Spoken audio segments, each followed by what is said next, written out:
Good morning to all. आज हम लोग बात करेंगे माइक्रो ऑर्गेनिज्म चैप्टर हम लोग पढ़ रहे थे। माइक्रो ऑर्गेनिज्म चैप्टर हम लोग पढ़ रहे थे, इसमें पढ़ रहे थे माइक्रो ऑर्गेनिज्म हमारे लिए बहुत तरह से बेनिफिशियल भी हैं और बहुत तरह से हार्मफुल भी, हमने बताया था। बेनिफिशियल कैसे कैसे हैं, माइक्रो ऑर्गेनिज्म से कौन कौन से बेनिफिट्स होते हैं, हमने आपको बताया कि माइक्रो ऑर्गेनिज्म में बहुत सारे बेनिफिट्स होते हैं। यूजफुल माइक्रो ऑर्गेनिज्म बहुत सारे हैं, हमने बताया माइक्रो ऑर्गेनिज्म हमारे लिए बहुत सारे यूजफुल हैं। हमने क्या पढ़ा? Useful micro organism. ऐसे आप चार्ट बना लीजिएगा अपनी कॉपी पे, इससे चार्ट से आपको मार्क्स अच्छे मिलते हैं। बहुत सारे माइक्रो ऑर्गेनिज्म कैसे हैं, वो यूजफुल है। क्या क्या पर्पस से यूजफुल है, तो आपको पढ़ा था पहला कि आपके घर में फूड में हेल्प इन द, क्या कर रहे थे? कर्ड बनाने का काम कर रहे थे, कर्ड बनाने का काम कर रहे थे, दूध से दही बनाने का, कर्ड फॉर्मेशन पहला हो गया। कर्ड फॉर्मेशन में माइक्रो ऑर्गेनिज्म आपकी मदद कर रहे हैं, बेनिफिशियल है पहला। कलरफुल पेन भी यूज कर सकते हैं चाहे तो यहाँ पर। तो माइक्रोब्स का यूज पढ़ रहे हैं हमारी डेली लाइफ में, हम कलरफुल पेन से बनाते हैं पहला। तो माइक्रोब्स, यूजफुल माइक्रो ऑर्गेनिज्म पढ़ रहे हैं। पहला पढ़ाया आपको कौन सा है, तो बोले कर्ड फॉर्मेशन में, दूध से दही बनाने में। तो पहला हो गया curd formation. Micro organism use किए, आपके हेल्प आया कि नहीं आए? हाँ, हेल्प किए। दूसरा, आपके घर में बहुत सारी चीज ब्रेड बनाने में, बेकरी का सामान जितना भी बनना है, जैसे कि ब्रेड फॉर्मेशन करने के लिए, ब्रेड बनता है जो कंपनी फैक्ट्री में, ब्रेड फॉर्मेशन। आपके घर में इडली बनता है, डोसा बनता है, केक बनते हैं। इस सभी बनाने में, इडली में, डोसा में, केक में, सब में बड़े बड़े छेद होते हैं, होल होते हैं बीच में। वो किसकी वजह से होते हैं? फूलता क्यों है? ढोकला बनाने में, इन सभी के फॉर्मेशन में। दूसरा काम हो गया, माइक्रो ऑर्गेनिज्म ने हेल्प किया आपकी, घर पे आके मदद कर दी आपकी, ब्रेड बनाने में, इडली बनाने में, डोसा बनाने में, केक बनाने में, इन सब के फॉर्मेशन में किसने मदद की? तो आपके माइक्रो ऑर्गेनिज्म ने मदद की। यहाँ पे भी बेनिफिशियल हुआ आपके लिए। तीसरा बताए, बेवरेज बनाने में, बियर, बिस्की, वाइन, जितने तरह की अल्कोहल होती हैं, वो सारी तरह की अल्कोहल ड्रिंक बनाने में यही मदद करते हैं। तो बोले बेवरेज बनाने में, BEVERAGE, बेवरेज फॉर्मेशन में माइक्रो ऑर्गेनिज्म बहुत मदद करते हैं। आपने पढ़ा था ईस्ट नाम का माइक्रो ऑर्गेनिज्म दारू बनाने का काम करता है, अल्कोहल बनाता है। अल्कोहल बनाने का काम कौन करता है? आपका ये बनाता है। अल्कोहल का ये नहीं कि सिर्फ पीने के लिए दारू यूज होती है, अल्कोहल का बहुत सारा यूज है। जो है सैनिटाइजर हाथ में यूज करते हैं हाथ धोने के लिए, तो सैनिटाइजर में बेवरेज ही होता है, अल्कोहल ही होता है। बहुत सारी खांसी की मेडिसिन आती है, सर्दी खांसी की, उसमें भी अल्कोहल होता है। लेबोरेटरी में बहुत सारे एक्सपेरिमेंट करने के लिए भी लोग बेवरेज यूज करते हैं। और बेवरेज बनाने का काम और ये बनाने का काम कौन करते थे? ईस्ट करता था। ये भी ईस्ट ने किया है और ये काम भी ईस्ट ने किया। तो लिख देते हैं, बेवरेज फॉर्मेशन कौन करता है? ईस्ट करता है। इडली डोसा कौन बनाते हैं? ईस्ट ही बनाते हैं। आपके फर्मेंटेशन करने का काम यहाँ भी ईस्ट करता है, यहाँ भी ईस्ट करता है। इस प्रोसेस को फर्मेंटेशन बोलते हैं। दूध से दही कौन बनाता था? लैक्टोबैसिलस बनाता है। ये काम कौन कर रहा था? आपका लैक्टोबैसिलस बैक्टीरिया था। और ईस्ट क्या है? फंगस। आपका बोले और माइक्रो ऑर्गेनिज्म से कोई फायदे? हाँ, बोले हमारे मेडिसिन फील्ड में बहुत सारा मदद किया इन्होंने। क्या किया? हेल्थ फील्ड में, हेल्थ फील्ड में इन्होंने एंटीबायोटिक बनाने का काम किए। घर में यूज हो गए, अब एंटीबायोटिक बनाने में। तो पहला नेक्स्ट हो गया एंटीबायोटिक फॉर्मेशन में। एंटीबायोटिक फॉर्मेशन में भी आपके माइक्रो ऑर्गेनिज्म मदद करते हैं। अगर आप ऐसा चार्ट बनाकर आते हैं ना, आपको जब भी क्वेश्चन पूछा जाए माइक्रोब्स का बेनिफिट के बारे में पूछा जाए, कोई क्वेश्चन पूछे, तो आप इस तरह का चार्ट बना कर आएंगे, आपको फुल मार्क्स मिलते हैं ऐसे में। बनाना सीख लीजिए। माइक्रो ऑर्गेनिज्म का क्या क्या यूज है, इस चार्ट को देख के मालूम चलेगा माइक्रो ऑर्गेनिज्म कितने यूजफुल है। आपको मालूम चल गया कि एंटीबायोटिक बनाने में कौन हेल्प करता है? माइक्रो ऑर्गेनिज्म बनाते हैं। दुनिया की सबसे पहले एंटीबायोटिक कौन सी थी? आपको याद है? पेनिसिलिन। आपको याद होगा पेनिसिलिन दुनिया की सबसे पहली एंटीबायोटिक थी, फंगस से बनी थी। तो पेनिसिलिन फंगस से बना था। और कोई पूछे और कोई तरह से माइक्रो ऑर्गेनिज्म का यूज? हाँ, हमारे लिए बहुत सारी वैक्सीन बनाकर देते हैं माइक्रो ऑर्गेनिज्म। वैक्सीन बनाने में यूज होते हैं। तो बहुत तरह की वैक्सीन बनाकर कौन देते हैं हमें? माइक्रो ऑर्गेनिज्म देते हैं। बहुत तरह की वैक्सीन बना देते हैं हमारे लिए। जैसे पोलियो की वैक्सीन लेते हैं ना हम लोग, पल्स पोलियो अभियान, 2 बूंद जिंदगी का, बहुत सारी चीजों वैक्सीन लगते हैं आजकल तो बच्चे पैदा होते हैं तो बीसीजी का वैक्सीन, इसका वैक्सीन, उसका वैक्सीन, बहुत सारे टीका लगते हैं बच्चों को, टीका या वैक्सीन जो बोलते हैं आप। तो वैक्सीन भी आपके बहुत सारे आ गए, चिकन पॉक्स के, स्मॉल पॉक्स के, हेपेटाइटिस के, बहुत सारी वैक्सीन मार्केट में अवेलेबल है। और वैक्सीन भी किससे बनती है? माइक्रो ऑर्गेनिज्म की मदद से बनती है। फिर बताए थे आपको इंसुलिन बनाने में बहुत सारे लोग जिनको डायबिटीज हो जाती है, जिनको आपका शुगर की बीमारी हो जाती है, उनके शरीर में इंसुलिन बनाने का काम कौन करता है? उनको शरीर में इंसुलिन बनाया डाला जाता है इंजेक्शन से। जिनको डायबिटीज ज्यादा हो जाती है ना, उनके शरीर में इंसुलिन नाम का हार्मोन्स नहीं बनता, इसलिए इंसुलिन का इंजेक्शन मार्केट में बिकता है, बाजार में बनाया। वो इंसुलिन बनाने का काम कौन करता है? इंसुलिन फॉर्मेशन का काम। फॉर्मेशन लगा लीजिएगा इसमें, वैक्सीन फॉर्मेशन, इंसुलिन फॉर्मेशन। तो वैक्सीन बनाने का काम भी इसी का था, और इंसुलिन फॉर्मेशन, इंसुलिन बनाने का काम भी यही करते हैं। तो बाजार में जो इंसुलिन बिकता है, जिसको डायबिटीज पेशेंट लेते हैं, आपके घर में किसी को बहुत ज्यादा डायबिटीज होगा, शुगर होगी, तो देखा होगा वो एक इंजेक्शन अपने पेट पे लगाते हैं अपने हाथ से, खाना खाने से पहले। तो बहुत ज्यादा डायबिटीज होती तब केस में लगाया जाता है। तो वो इंसुलिन का इंजेक्शन, मार्केट में जो इंसुलिन हार्मोन्स मिलता है, वो हार्मोन्स कौन बना कर देते हैं? माइक्रो ऑर्गेनिज्म बना कर देते हैं। याद रहेगा, पहले जमाने में इंसुलिन किससे बनती थी पता है आपको? पहले जानवरों से निकालते थे लोग बाग, जानवरों से, कभी पिग को, सुअर से, कभी खरगोश से, कभी कुत्ता से, अलग अलग जानवरों से निकालते थे पहले हम लोग इंसुलिन। लेकिन आज की डेट में हम लोग जानवरों से निकालते नहीं है, आज की डेट में हम इंसुलिन किससे ले लेते हैं? आपका बैक्टीरिया से, माइक्रो ऑर्गेनिज्म से बनवा लेते हैं। फिर आपको होता है एग्रीकल्चर फील्ड में, तो माइक्रो ऑर्गेनिज्म का एग्रीकल्चर के फील्ड में भी बहुत बड़ा रोल है। कौन से फील्ड में? एग्रीकल्चर में।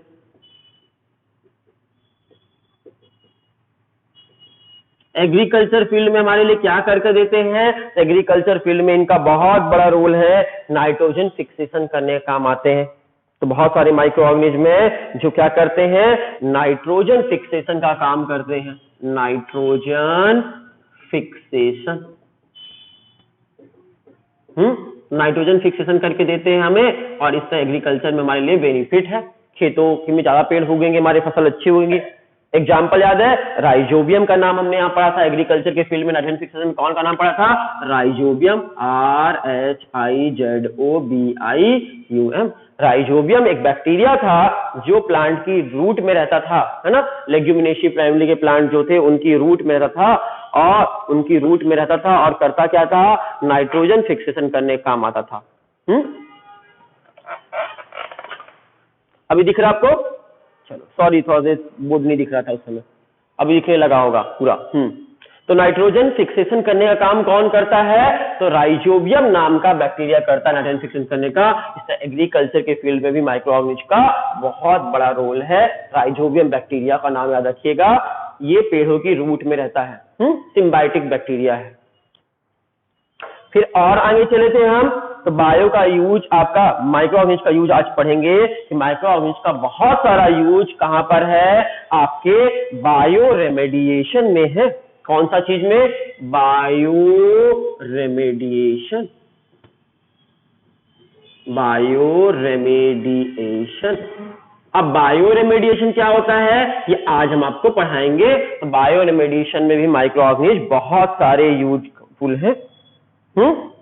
तो बायो रेमेडिएशन मतलब सफाई करने में, हमारे एनवायरनमेंट को साफ सुथरा रखने में, क्लीन एनवायरनमेंट रखने में माइक्रो ऑर्गेनिज्म का बहुत बड़ा रोल है। तो हम पढ़ेंगे आज बायो रेमेडिएशन क्या होता है, कैसे माइक्रो ऑर्गेनिज्म हमारे एनवायरनमेंट को साफ सुथरा रखते हैं, आपका बीमारियों, आपकी सब कचरों को साफ करते हैं। तो आज की क्लास में ये पढ़ने वाले हम। और क्या पढ़ेंगे आगे की क्लास के लिए भी पढ़ लेते हैं। तो माइक्रो ऑर्गेनिज्म का और क्या यूज है? बायोगैस प्रोडक्शन करने में। तो बहुत सारे माइक्रो ऑर्गेनिज्म जो हैं वो बायोगैस प्रोडक्शन करने के काम आते हैं। बहुत सारे माइक्रो ऑर्गेनिज्म जो हैं वो विटामिन बनाने के काम आते हैं, विटामिन बनाने के काम आते हैं। ये सब हम लोग डिस्कस करेंगे। विटामिन आप जान लीजिए, बहुत सारे विटामिन आपके शरीर में जो बनते हैं वो माइक्रो ऑर्गेनिज्म बनाकर देते हैं आपको। आज की क्लास हम लोग क्या डिस्कस करने वाले हैं? बायो रेमेडिएशन और बायोगैस, ये दो टॉपिक को डिस्कस करेंगे। ये आपका चार्ट रेडी हो गया? Useful micro organism, micro organism का यूजफुल बताइए कौन कौन माइक्रो ऑर्गेनिज्म का क्या फायदे होते हैं, सारे फायदे को एक साथ लिख दिए पूरी क्लास को अभी तक की। ये दो टॉपिक आपको अभी पढ़ाने वाले हैं। तो स्टार्ट करते हैं, बायो रेमेडिएशन क्या होता है। बना लिए चार्ट आपने, वीडियो को पॉज करिए और पॉज करके चार्ट बना लीजिए आप लोग। और अच्छा बना सकते हैं इसको तो और अच्छा सुंदर कर लीजिएगा, कुछ और चीजें ऐड करनी है तो लिख लीजिएगा साइड में। ठीक है, जैसे वैक्सीन के आगे लिख सकते हैं पोलियो का वैक्सीन अवेलेबल है, पोलियो का वैक्सीन अवेलेबल है, आपने लगवाया होगा। हेपेटाइटिस का वैक्सीन है, बीसीजी का वैक्सीन है, ऐसे बहुत सारे वैक्सीन है। इंसुलिन का फॉर्मेशन बैक्टीरिया की मदद से होता है। बायो रेमेडिएशन और बायोगैस अब डिस्कस करते हैं हम। मिटा दें इसको, आपने अभी तक यहां तक का बना लिया वीडियो, मतलब उसको ड्रॉ कर लिया अपनी कॉपी पे, नहीं किया तो जल्दी से इसको वीडियो को पॉज करिए यहाँ पर और जल्दी से इसको ड्रॉ करिए अपनी कॉपी पे। अब हम लोग आगे पढ़ते हैं बायो रेमेडिएशन के बारे में, ये होता क्या है। इसके पहले तक का आपको सब पढ़ा चुके थे। इडली डोसा क्यों फूलता था पता है ना आपको? हाँ, इडली डोसा फूलता था माइक्रो ऑर्गेनिज्म में से, माइक्रो ऑर्गेनिज्म फर्मेंटेशन करके CO2 गैस बनाते थे वहां पर। अब बात करते हैं बायो रेमेडिएशन क्या होता है। मतलब पर्यावरण की सफाई। आप सोचो जल्दी से, आप अपने घर में कोई भी सब्जी खाते हो, अपने घर में खाना बनता है रोज, सब्जियों के छिलके निकलते कि नहीं निकलते, फलों के छिलके निकलते कि नहीं निकलते, दिन भर में कचरा इतना सारा आपके घर में रोज इतना सारा कचरा इकट्ठा होता है कि नहीं होता। अपने घर का डस्टबिन याद करो, डस्टबिन में इतना सारा कचरा होता है, सारा का सारा कचरा कहाँ डाल देते हैं आप? म्युनिसिपल पार्टी की जो गाड़ी आती है सुबह सुबह, स्वच्छ भारत का इरादा कर लिया है हमने, देश से अपने वादा कर लिया है हमने, आता है ना ये गाना गाते हुए। तो ये गाड़ी आपके पास आती है वैन म्युनिसिपल पार्टी की, आप उसमें अपने घर का डस्टबिन रोज खाली कर देते हो, 1 बाल्टी कचरा रोज आप डालते हो उसमें। किसी किसी घर में तो बहुत ज्यादा भी निकलता है, पर डे इतना सारा कचरा आपने डाला, पूरे मोहल्ले में सोचो कितना सारा कचरा इकट्ठा हो जाता होगा। पूरे अमरावती शहर में कितने सारे घर हैं, सब लोग 1-1 बाल्टी कचरा इकट्ठा किए तो एक दिन में कितना सारा कचरा इकट्ठा हो गया। सोचो कोई जगह है जहां पर बहुत सारा कचरा इकट्ठा हो गया है, एक दिन में इतना सारा होगा। अमरावती में इतने सारे घर हैं, हर घर से 1 बाल्टी, एक मोहल्ले से 100 बाल्टी, अब पूरे अमरावती से सोचो कितने सारी बाल्टी कचरा इकट्ठा होगा। इतना सारा कचरा, अब क्या करें एक दिन में इतना, फिर कल उतना फिर निकलेगा, परसों उतना फिर निकलेगा, बहुत सारा कचरा इकट्ठा हो जाएगा। इसको गंदगी हो जाएगी ना, बदबू आती है कचरे से, बहुत गंदी गंदी वाली स्मेल आती है। तो इन्वायरमेंट को साफ रखना है, स्वच्छ रखना है, तो इसके लिए क्या करना होगा? बायो रेमेडिएशन करना होगा। बायो रेमेडिएशन मतलब कचरे में वेस्ट मटेरियल, जो आपका कचरा है, वेस्ट है, उस वेस्ट के ऊपर क्या करना होगा? वेस्ट का ट्रीटमेंट करना होगा। उस कचरे में क्या डाल देंगे हम? हमारे पास बहुत सारा कचरा पड़ा हुआ है, बहुत सारा कचरा, उस कचरे के ऊपर क्या छिड़क देंगे? स्प्रे कर देंगे। किसका स्प्रे? Micro organism.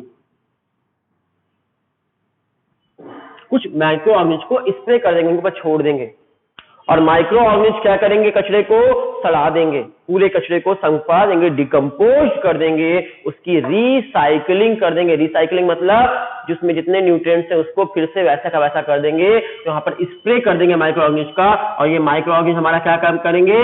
रिसाइकलिंग करने का काम करेंगे। सारे ऑर्गेनिक मटेरियल को रिसाइकिल कर देंगे। रिसाइकिल का मतलब समझते हो? जहां से जैसा जो कुछ था फिर से यूज करने के लायक बना देना, तो रिसाइकलिंग कर देंगे। रिसाइकलिंग कैसे करेंगे? ये माइक्रो ऑर्गेनिज्म क्या करेंगे? Break down the complex material, complex चीजों को, कॉम्प्लेक्स मॉलिक्यूल्स जो होंगे उसमें, कॉम्प्लेक्स ऑर्गेनिक मटेरियल को, कॉम्प्लेक्स ऑर्गेनिक मटेरियल जितना भी होगा उसमें, मटेरियल उसको क्या कर देंगे? ब्रेक डाउन कर देंगे, टुकड़े टुकड़े कर देंगे उसके, ब्रेक डाउन कर देंगे, और वो क्या बन जाएगा? सिंपल बन जाएगा, सिंपल फॉर्म में कन्वर्ट हो जाएगा। और इस तरह ब्रेक डाउन कर देंगे, सारे कचरा जो कचरा था वो ब्रेक डाउन हो जाएगा, सड़ जाएगा, हम लोग अपनी भाषा में बोलते हैं सड़ जाएगा, और मिट्टी बन जाएगा, फिर से खाद बन जाएगा।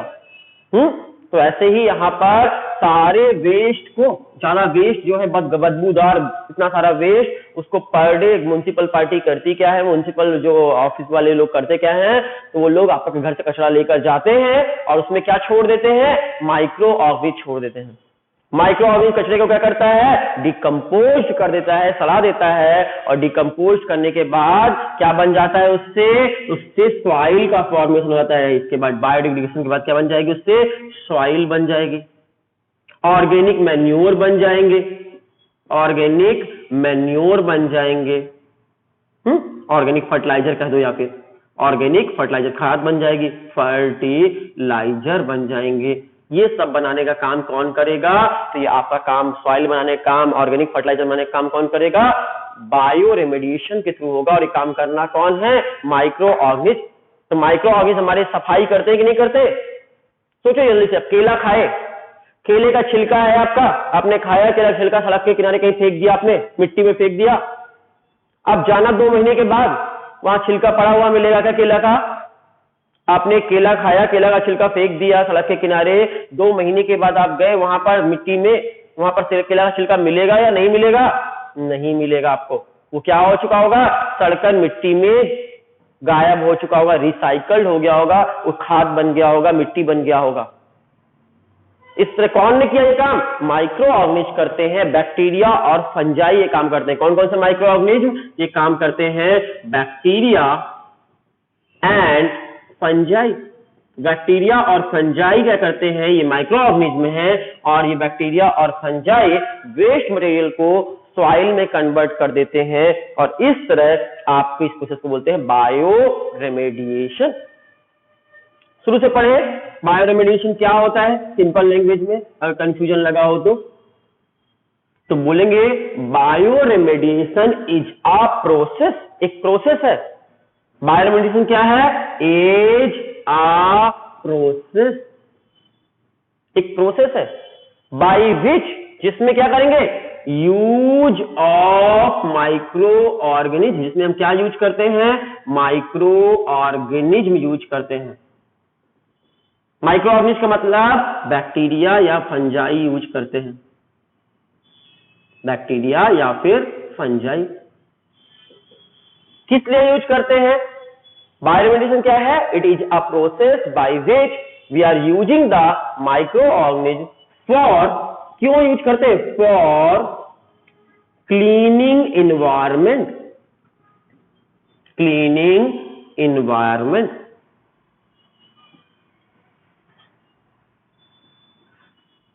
इन्वायरमेंट को साफ रखने के लिए, क्लीनिंग इन्वायरमेंट ना, इन्वायरमेंट को साफ करते हैं। कैसे करते हैं साफ, इन्वायरमेंट को साफ करते हैं, फॉर क्लीनिंग इन्वायरमेंट कैसे करते हैं, तो दे क्या करेंगे, माइक्रो ऑर्गेनिज्म, माइक्रो ऑर्गेनिज्म कैसे करेंगे, माइक्रोब्स, जो माइक्रो ऑर्गेनिज्म होते हैं उनको शॉर्ट में माइक्रोब्स बोल सकते हो, है ना। तो माइक्रोब्स या माइक्रो ऑर्गेनिज्म अलग अलग नहीं है। माइक्रोब्स डिकम्पोज, डिकम्पोज मतलब सड़ा देना, डिकम्पोज, डिकम्पोज मतलब सड़ा देना, decompose complex organic matter into simpler form, simple form में, सिंपलर फॉर्म, कि ऑर्गेनिक, जो ऑर्गेनिक मैटर होता है, कॉम्प्लेक्स ऑर्गेनिक मैटर, उसको सिंपलर फॉर्म में कन्वर्ट कर देते हैं। कौन करते हैं ये काम, माइक्रो ऑर्गेनिज्म करते हैं। माइक्रो ऑर्गेनिज्म करते हैं, डिकम्पोज कर देते हैं, रिसाइकिल कर देते हैं, डिकम्पोज बोलो या रिसाइकल्ड बोल दो, रिसाइकलिंग करते हैं, रिसाइकलिंग कर देते हैं। और रिसाइकलिंग कर दिए, इससे क्या हो जाएगा, वापस से वेस्ट क्या बन जाएगा, सॉइल में और मैन्योर में कन्वर्ट हो जाएगा। तो इसके दौरान क्या होगा, रिसाइकलिंग बायो रेमेडिएशन करने के बाद पॉल्यूशन कम होगा कि नहीं होगा, इससे 2 फायदे होंगे, क्लीन एनवायरनमेंट होगा, और क्या होगा, for cleaning environment and less pollution होगा, पॉल्यूशन कम हो जाएगा, ज्यादा हो जाएगा, लेस पॉल्यूशन हो जाएगा। पॉल्यूशन बहुत ज्यादा होने वाला था, बदबू, गंदी गंदी बदबू आने वाली थी, ये होने वाला था, पॉल्यूशन का लेवल कम होगा कि नहीं होगा, पॉल्यूशन कम भी करता है बायो रेमेडिएशन से, पॉल्यूशन फ्री एनवायरनमेंट कर देगा, कह सकते हैं ना, फॉर क्लीनिंग एनवायरनमेंट या पॉल्यूशन फ्री एनवायरनमेंट करने के लिए हम ऐसा करते हैं। और इसके बाद बायो रेमेडिएशन के बाद क्या बन जाएगा उस कचड़े से, उस कचड़े में जितने भी खराब चीजें होंगी वो सब खराब हो जाएंगी, और उससे आपका सॉइल बन जाएगा, मैन्योर बन जाएगा, जो ज्यादा वेस्ट था वो कम वेस्ट में कन्वर्ट हो जाएगा, मोर पॉल्यूशन से लेस पॉल्यूटेंट बन जाएगा। इस पूरी प्रोसेस को क्या बोलेंगे? Bio remediation. बायो रेमेडिएशन में किसका यूज करते हैं हम? मालूम चल गया आपको, माइक्रो ऑर्गेनिज्म काम में मदद करते हैं। क्या करने के काम आते हैं? इन्वायरमेंट को साफ सुथरा रखने के लिए, उसमें जो पॉल्यूशन है उसको कम करने के लिए मोर पॉल्यूटेंट को लेस पॉल्यूटेंट में कन्वर्ट करते हैं। कैसे करते हैं? ऑर्गेनिक जो कॉम्प्लेक्स ऑर्गेनिक मॉलिक्यूल्स होते हैं उनको सिंपल फॉर्म में कन्वर्ट कर देते हैं। और जितना कचरा आपका म्युनिसिपल पार्टी लेकर गई वो सारा कचरा किस में कन्वर्ट हो जाएगा? धीरे धीरे सॉइल में कन्वर्ट हो जाएगा, मैन्योर में कन्वर्ट हो जाएगा, convert into the soil and other manure.